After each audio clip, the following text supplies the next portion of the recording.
I pretended to be my roommate's fiancé to help her get out of an arranged marriage, and now we have 3 kids. Priya burst into our apartment at 11:47 on a Wednesday night, her dupatta trailing behind her like a flag of surrender, mascara streaked down both cheeks in identical black rivers.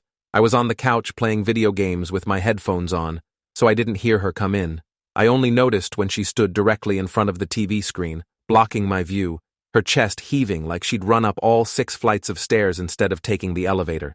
She pulled one side of my headphones off and said the words that would change both our lives forever. My parents are flying in tomorrow to meet my future husband. I need you to pretend to be him. I paused my game. Priya and I had been roommates for 8 months, splitting a 2-bedroom in Brooklyn that neither of us could afford alone. We were friends in the way roommates become friends when you share a bathroom and argue about whose turn it is to buy toilet paper. I knew she was Indian American, worked in marketing, made amazing chicken tikka masala, and had been dodging her parents' calls for weeks.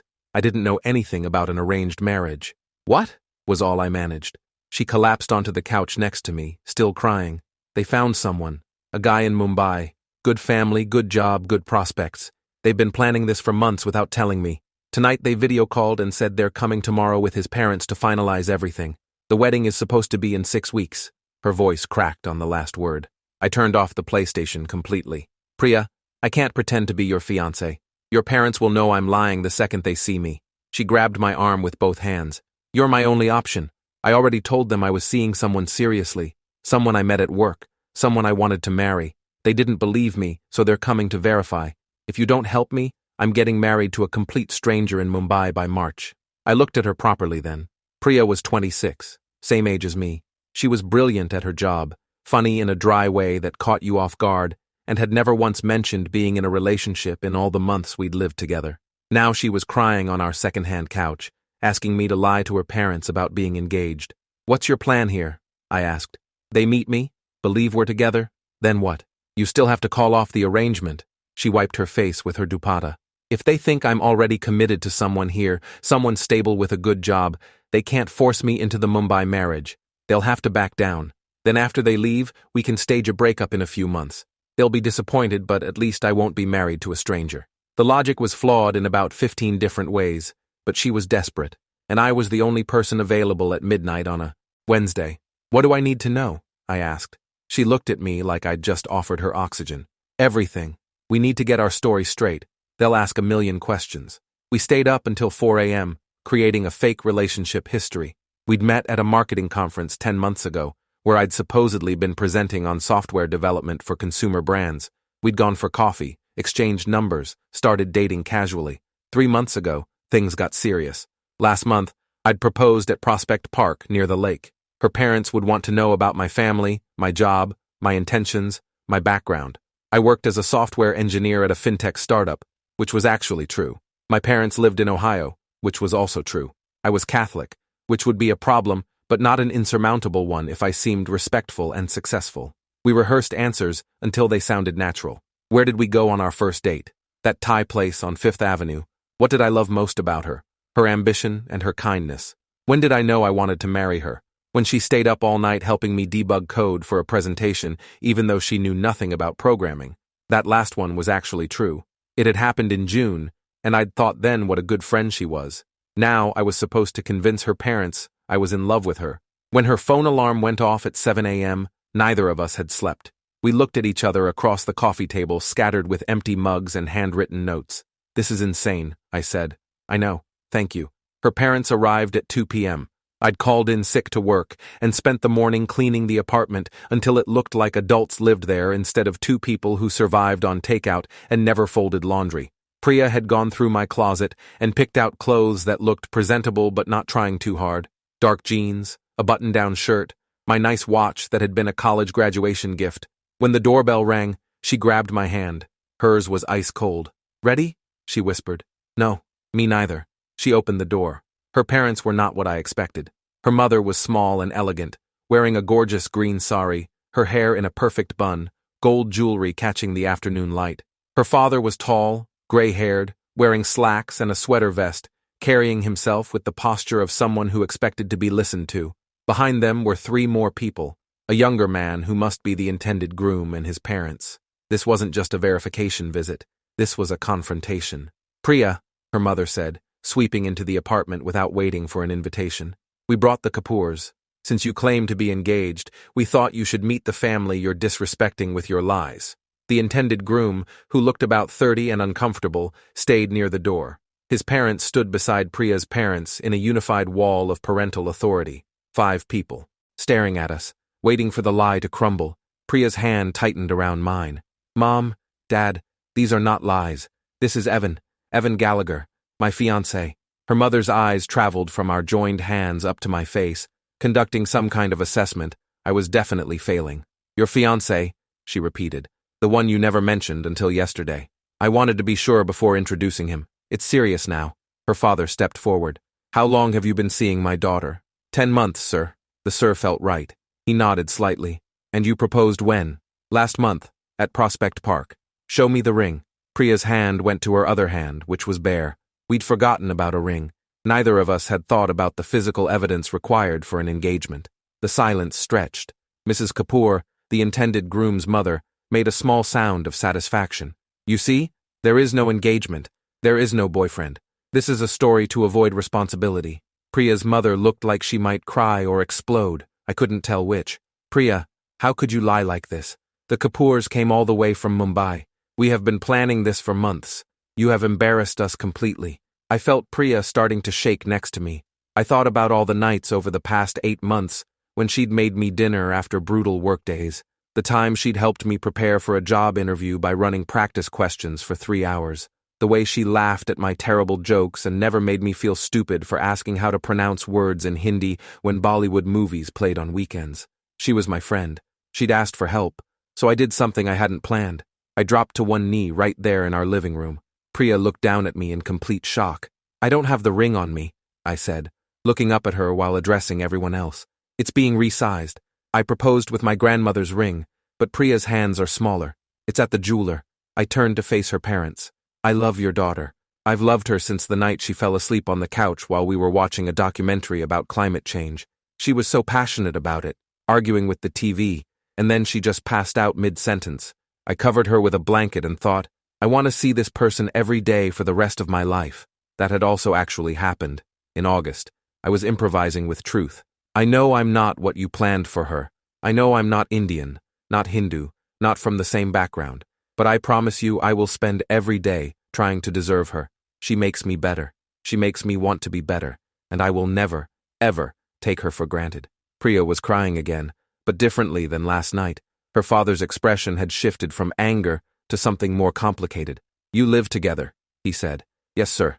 We're roommates who became more. And you intend to marry her? Yes, sir. As soon as she'll have me. He looked at his wife. Something unspoken passed between them. Then he looked at the Kapoors. I apologize for wasting your time. It seems there has been a misunderstanding about my daughter's availability. Mr. Kapoor's face darkened. We traveled internationally for this meeting. Our son cleared his schedule. You assured us. I apologize. Priya's father repeated, firmer now. But I will not force my daughter into a marriage when she has chosen someone herself. The Kapoors left in a storm of Hindi that I didn't understand but absolutely felt. The door closed behind them. Silence filled the apartment like smoke. Priya's mother finally spoke. That was quite a performance. I stood up from my kneeling position.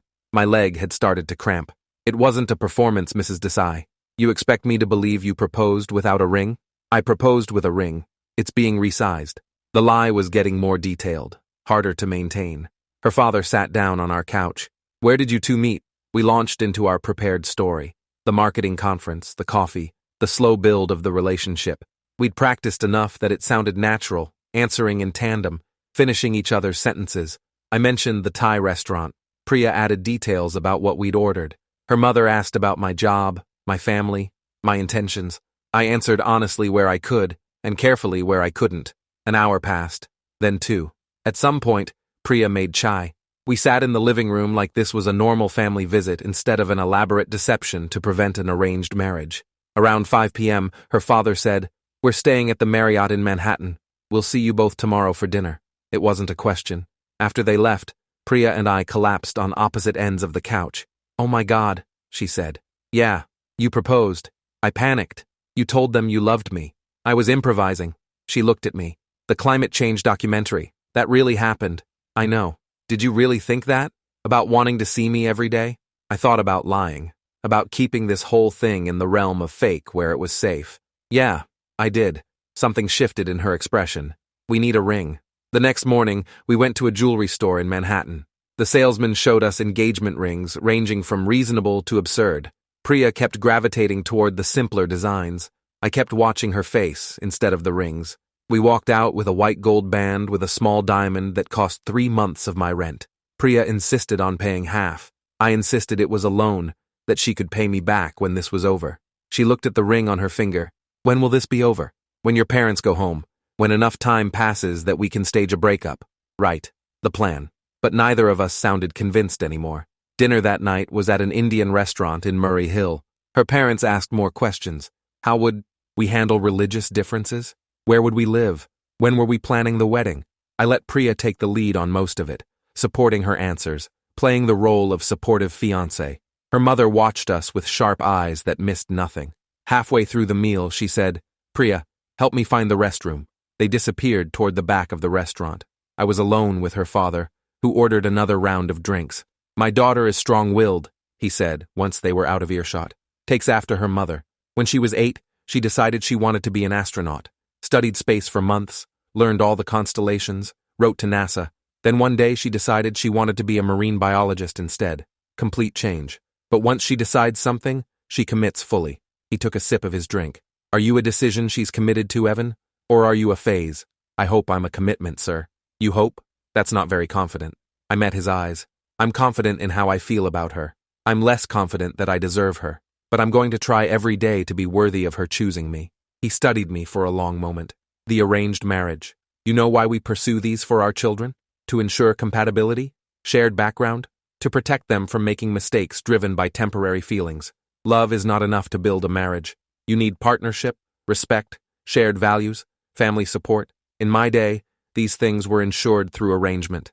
Now young people choose based on attraction and call it love." He set his glass down carefully. "But I will tell you something. My marriage was arranged. I met my wife 3 times before the wedding. We have been married 34 years. I love her more now than I thought possible to love another person. But the love came after commitment, after choosing to build a life together, after years of partnership." He looked toward where his wife and daughter had gone. "Priya's mother and I want the same for her. Not love first, but commitment first. Love follows commitment when both people choose to cultivate it." I didn't know what to say to that. The women returned. Priya's face was unreadable. Her mother had a slight smile. We finished dinner making small talk about the city, about Priya's job, about my work. When we said goodbye outside the restaurant, her mother hugged Priya and whispered something I couldn't hear. In the Uber back to Brooklyn, I asked what her mother had said. She said, "You're either a very good liar or completely in love with me. She can't decide which." "What did you tell her?" "That I wasn't sure either." Back at the apartment, we stood in the kitchen not looking at each other. The engagement ring caught the light. "Your dad gave me a speech about commitment and arranged marriage," I said. "He does that. He's a professor. Every conversation is a lecture." She turned to face me. "Evan, what are we doing? Helping you avoid an arranged marriage by creating a fake engagement that involves real rings and meeting parents and lying to everyone we know." She pulled the ring off and set it on the counter between us. "This has to end at some point. We need an exit strategy." I looked at the ring. 24 hours ago, I'd been playing video games. Now I was engaged to my roommate and had given speeches about love to her parents. "Okay, exit strategy. Your parents go home when?" "Sunday. 3 more days." So we maintain the story through Sunday. After they leave, we stay engaged for a few months. Let them get used to the idea. Then we stage a breakup. Say we realized we wanted different things. They'll be disappointed, but it's better than the arranged marriage. That's 4 months of lying. You asked me to do this. I know. I didn't think about how complicated it would get. She picked up the ring and put it back on. 3 more days. We can do 3 more days. Her parents wanted to spend the next day doing touristy things. We went to the Statue of Liberty, took photos like a real couple, held hands on the ferry while her mother snapped pictures. Her father asked about my family. I called my mom on speakerphone and told her I was showing Priya's parents around the city. I didn't mention the engagement. The lies were multiplying like cells. That night, her parents insisted we join them at their hotel for drinks. The hotel bar was dimly lit, playing jazz, full of business travelers and tourists. Her father ordered scotch. Her mother had wine. Priya and I both got beer. "Tell me about how you proposed." her mother said. I want to hear it from Evan. I launched into the story. Prospect Park, sunset, near the lake. I'd been nervous, had the ring in my pocket for weeks waiting for the right moment. Priya had been talking about a work project, excited and animated, and I'd just known it was time. I'd interrupted her mid-sentence, got down on one knee, and asked her to marry me. What did she say? Her mother asked. She said yes, eventually. First, she laughed because she thought I was joking. Then she realized I was serious, and she cried. Then she said yes. Priya was staring at me. We hadn't rehearsed this part. What did you say when you proposed? Her father asked. I asked her to marry me. I said I couldn't imagine my life without her in it, that every day with her was better than any day before her, that I wanted to build a life together, not just share an apartment. I was pulling from actual feelings, things I'd thought over the past months, but never said aloud. I told her she made me want to be better than I was, that her ambition inspired me, her kindness humbled me, her intelligence challenged me. I said I knew I wasn't perfect, but I'd spend every day trying to be worthy of her. Her mother's eyes were wet. Her father nodded slowly. Those are good reasons to marry someone. Priya excused herself to the bathroom. Her mother followed. I was alone with her. Father again. You love her, he said. It wasn't a question. Yes, sir. Does she love you?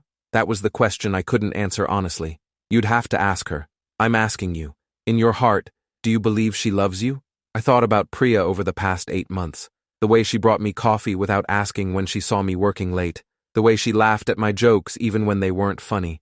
The way she'd trusted me enough to ask for help with the most important decision of her life. I think she cares about me. Whether that's love, I don't know. He leaned back in his chair.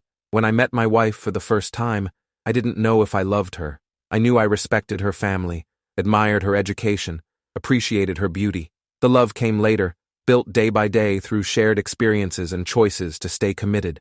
Modern people think love must come first, fully formed, but love is like a plant. It needs tending, watering, patience. Sir, are you saying arranged marriages are better? I'm saying commitment and love are not opposites. They are partners. You have committed to my daughter through this engagement. Whether love is there yet or not, it can grow if you both choose to cultivate it. The women returned. Priya looked shaken. We said goodnight and caught a cab back to Brooklyn. In the back seat, she said, My mother knows. Knows what? That we're lying. She didn't say it directly, but she knows. What did she say? She said when she got engaged to my father, she barely knew him. They built their love over time through commitment and choice. She said love isn't magic, it's work, and she asked me if I was willing to do the work. Priya looked at me. Evan, I think she's saying even if we're faking it, we could make it real if we wanted to. The implications of that hung between us for the rest of the ride home. That night, I lay in bed thinking about commitment and love and lying. I'd told Priya's parents I loved her. I'd described proposing with words that felt true, even though the event never happened. I'd worn a ring and held her hand and played a role that was starting to feel less like acting. Saturday morning, Priya knocked on my bedroom door. Can we talk? I opened the door. She was in pajamas, holding 2 mugs of coffee, looking nervous. My parents want us to come to Mumbai for a formal engagement ceremony. In 2 weeks. They're booking flights. I took one of the mugs. That wasn't part of the plan. I know. But if we say no, they'll know we're lying. We have to go. Priya, that's not just a dinner. That's meeting your entire extended family. That's a ceremony. That's making this even more real. I know, but what choice do we have? If we back out now, everything falls apart. The Kapoors will swoop back in. My parents will insist on the arranged marriage. I'll be married to a stranger by spring. She sat on my bed. Please, just 2 weeks in Mumbai. We do the ceremony, convince everyone, come back. Here, then stage the breakup. I'll pay for your ticket. I'll tell work you're sick. Please. I sat next to her. This is spiraling. I know. We're going to hurt people when the truth comes out. I know that too. But right now, I'm more worried about being forced into a marriage I don't want. I thought about my job, my life, the comfortable routine I'd had before Wednesday night. Then I thought about Priya crying on our couch, desperate and scared. Okay, 2 weeks in Mumbai. She hugged me. It lasted longer than a friendly hug. When she pulled back, she said, Thank you for all of this. You're saving my life. Or ruining both our lives. Unclear which yet. Sunday, her parents flew back to Mumbai. We promised to arrive in 11 days for the ceremony. At the airport, her mother hugged us both. I'm proud of you, she whispered to Priya, for choosing your own path. Her father shook my hand. Take care of her. I will, sir. After they left, Priya and I went back to the apartment. We sat on the couch in silence. We're going to Mumbai, she finally said. We're going to Mumbai. To have a fake engagement ceremony. Yep, this is insane. Completely insane. But neither of us moved to stop it. Work was understanding when I said I needed 2 weeks for a family emergency. My boss assumed someone had died. I didn't correct him. Priya told her job she was using vacation time to introduce her fiancé to her extended family in India. We booked flights, got vaccinations, researched customs and expectations for engagement ceremonies. We practiced lying until we could do it without thinking. The night before we flew out, we had dinner at our apartment. Take-out Thai from the place that was supposedly our first date location. What if someone asks something we haven't prepared for? Priya asked, pushing pad thai around her plate. We improvise, like we did with your parents. What if I mess up, say something that contradicts what you've said? Then we adapt, make it part of the story. Real couples contradict each other all the time. She set down her fork. Evan, why are you doing this? Really, you could have said no on Wednesday. You could have backed out at any point. Why are you here? I thought about that. Because you asked. Because you needed help. Because I care about you. That's not enough reason to fly to India and lie to my entire extended family. Maybe not, but it's the reason I have. She looked at me for a long moment. I care about you too, just so you know. We flew out the next morning. 17 hours to Mumbai, sitting next to each other, both terrified. At some point over the Atlantic, Priya fell asleep on my shoulder. I stayed still so I wouldn't wake her. Her engagement ring pressed against my arm. I thought about her father's words about commitment and love growing over time. I thought about my improvised proposal speech and how much of it had been truth. I thought about the fact that somewhere along the way, pretending to love Priya had started to feel less like pretending. Mumbai hit us like a wall of heat and noise and color.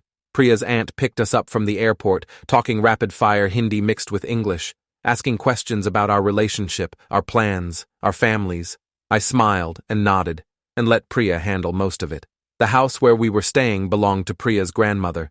It was large and loud and full of relatives who all wanted to meet the American fiancé. I shook hands, accepted hugs, answered questions through Priya's translation. Everyone was warm but curious. I was being evaluated. That night, in the room we'd been given, Priya said, "That went well. Your cousin asked me detailed questions about my ancestry. I don't think it went that well. She asks everyone detailed questions. She's studying genealogy. Don't worry." She looked at the single bed. The room had only one. "I can sleep on the floor," I offered. "Don't be ridiculous. We're engaged. People expect us to share a bed." She was right. We'd shared a couch plenty of times watching movies. A bed was just a horizontal couch. We climbed in on opposite sides, staying carefully on our own edges. "Good night, fiancé," she said. "Good night, fake fiancé." But lying there in the dark, nothing felt particularly fake anymore. The next 5 days were a blur of shopping, ceremonies, meetings with relatives, and elaborate meals. I met approximately 97 cousins. I learned to tie a kurta properly. I practiced sitting through hours-long pujas without falling asleep. I held Priya's hand at every event, played the devoted fiancé, and tried not to think about what happened when we went home and ended all of this. The engagement ceremony was on the 6th day. We woke up early to get ready. Priya in a red and gold sari that made her look like she'd stepped out of a painting. Me in traditional Indian clothes that Priya's uncle had helped me put on correctly. "You look good," she said when we were both dressed. "You look incredible." She blushed. In front of her entire family, we exchanged rings and gifts. I'd bought her gold earrings that her mother had helped me select. She gave me a watch. We sat through rituals I didn't fully understand, doing what we were told, smiling for endless photos. At one point, Priya's grandmother took my hand and said in careful English, "You make her happy. This is good." I thought about telling her the truth, that this was all pretend, that we were lying to everyone. But she looked so pleased, so proud of her granddaughter choosing her own path, that I just smiled and said, "She makes me happy too." It wasn't a lie. During the reception afterward, I found myself standing alone on the terrace, looking out at Mumbai's chaotic skyline. Priya's father joined me. "Overwhelming?" he asked. "A bit. You handled it well. The family likes you. Even though I'm not Indian, not Hindu, not what you planned?" He smiled. "Plans change. What matters is that you respect our culture, treat our daughter well, and make her happy. So far, you're succeeding on all counts." I took a breath. "Sir, can I ask you something? How did you know your wife was the right person? When your marriage was arranged and you barely knew her?" He thought for a moment. "I didn't know. Not at first. But I made a choice to commit to the partnership, to learn to love her, to build a life together. And over time, What started as duty became genuine love. The commitment came first. The love followed. He looked at me. With you and Priya, perhaps it's reversed. The love came first. Now you must learn commitment. But the result can be the same. A partnership built on mutual respect and choice. I felt sick. The love hadn't come first. The commitment was fake. We were lying to everyone. "Thank you, sir," was all I managed. That night, exhausted from the ceremony, Priya and I collapsed in our room. "We did it," she said. "We actually pulled it off. Your grandmother blessed our marriage. Your father gave me advice about love and commitment. Priya, we're in deep." She was quiet. Then, "What did my father say to you on the terrace?" I told her. "About commitment and love, about choices and partnership. He thinks we're genuine. They all do. Isn't that the point? We needed them to believe us." "Yeah, but now what? We go home and break up? After all this? Your family will be devastated." She sat up. "That was always the plan. You knew that going in." "I know. But that was before meeting everyone. Before your grandmother told me I make you happy. Before your father told me about building partnerships. Before all of this became so real." I gestured at the room full of gifts from relatives, photos from the ceremony, evidence of a relationship that didn't exist. "Evan, are you saying you don't want to stage the breakup?" "I'm saying I don't know anymore. This felt simple on Wednesday. Now it feels complicated." She looked at me. "What changed?" "I did. Or maybe I'm just realizing things that were already true." I met her eyes. "Priya, I wasn't completely lying. When I told your parents I love you, when I described why I proposed, those feelings were real. I just didn't know they were real until I said them out loud." She went very still. "What are you saying?" "I'm saying I think I actually love you. Not pretend love, real love. And I don't know when it started or how it happened, but somewhere between Wednesday night and right now, this stopped being fake for me." The silence stretched. Then she said, "You can't say that." "Why not?" "Because we have a plan. Because this was supposed to be temporary. Because you're my roommate and friend, and you're not supposed to actually fall in love with me while we're pretending." "I know. But I did anyway." She stood up, pacing the small room. "This wasn't supposed to happen. You were supposed to help me escape an arranged marriage, not create feelings that complicate everything. I know that's not what you wanted, but I can't unfeel it now." She stopped pacing. "What do you want me to say? That I love you too? That this is real? I want you to tell me the truth. Do you feel anything for me beyond friendship? Or am I alone in this?" She looked at me for a long time. "I don't know. I know I care about you. I know you've been incredible through all of this. I know that pretending to be engaged to you has been easier than it should be. But whether that's love or gratitude or just comfort with the familiar, I honestly don't know." It wasn't the answer I wanted, but it was honest. Okay, that's it? What do you want me to say? I told you how I feel. You don't know how you feel. We can't force it." I lay back on the bed. "We still have to finish this trip. We have 4 more days here. Then we fly home. Then we figure out what comes next." She lay down next to me, not touching. "I'm sorry for asking you to do this, for not seeing that it might create real feelings, for not knowing what I feel. Don't apologize. I'm an adult. I made choices. They're my responsibility." We lay there in the dark, the distance between us feeling like miles instead of inches. The next 4 days were awkward. We maintained the act in front of her family, but alone we barely spoke. The flight home was 17 hours of silence and pretending to sleep.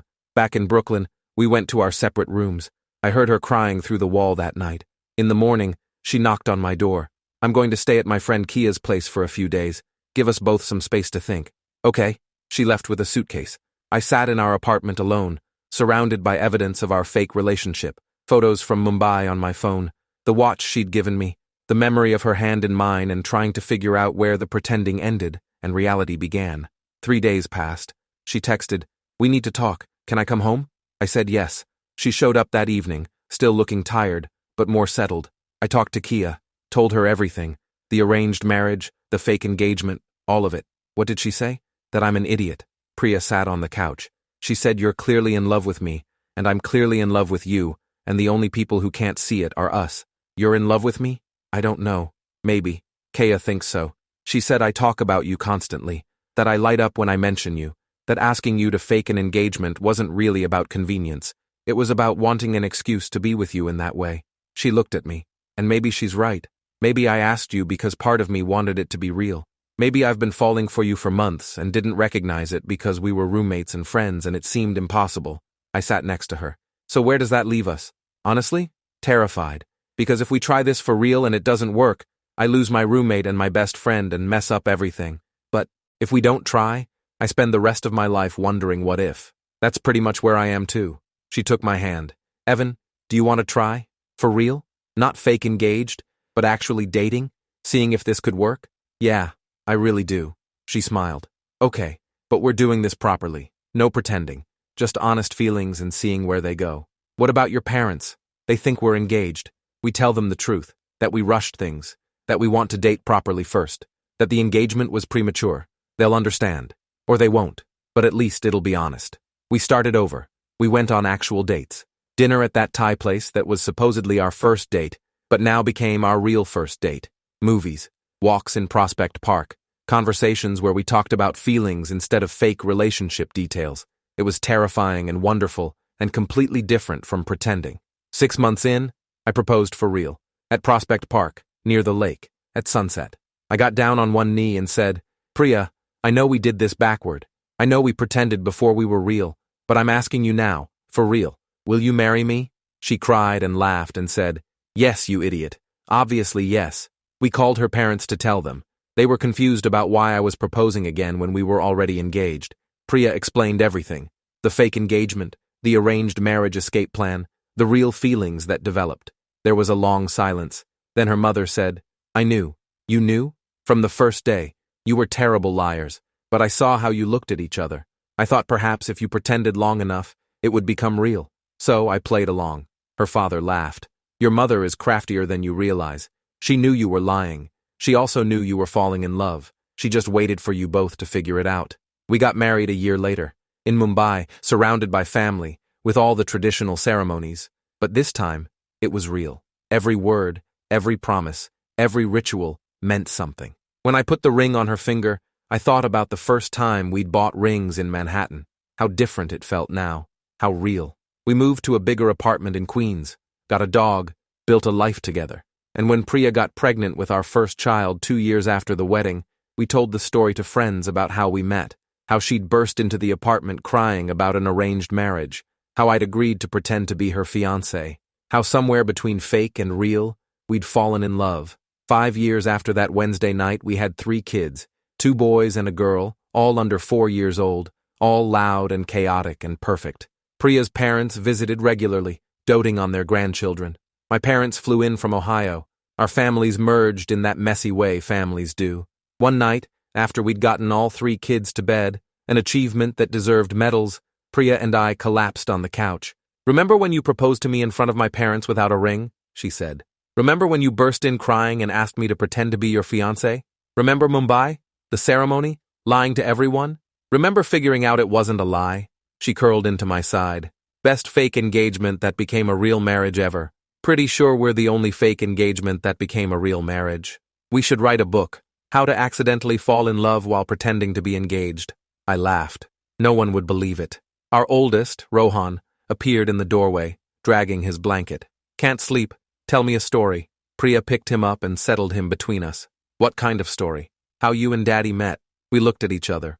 We'd been telling him an edited version. The true version would have to wait until he was older. Mommy needed help with something, Priya started. And Daddy said yes, I continued.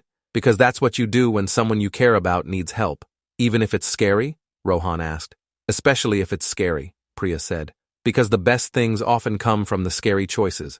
From taking chances and trusting people and being brave enough to be honest about your feelings. Rohan nodded seriously.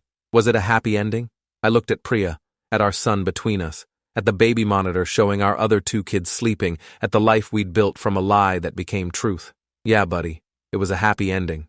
After we put Rohan back to bed, Priya said, Do you ever regret it? Saying yes that night? Never. Do you regret asking? Not even once. We stood in the hallway of our apartment, surrounded by toys and kids' artwork and evidence of the family we'd built. From a fake engagement to a real marriage to 3 kids and a life neither of us had planned. I love you, I said. For real? For real. She kissed me. I love you too. For real. And that was the truth. Thanks for watching till the end. Make sure to subscribe and like to not miss the next story.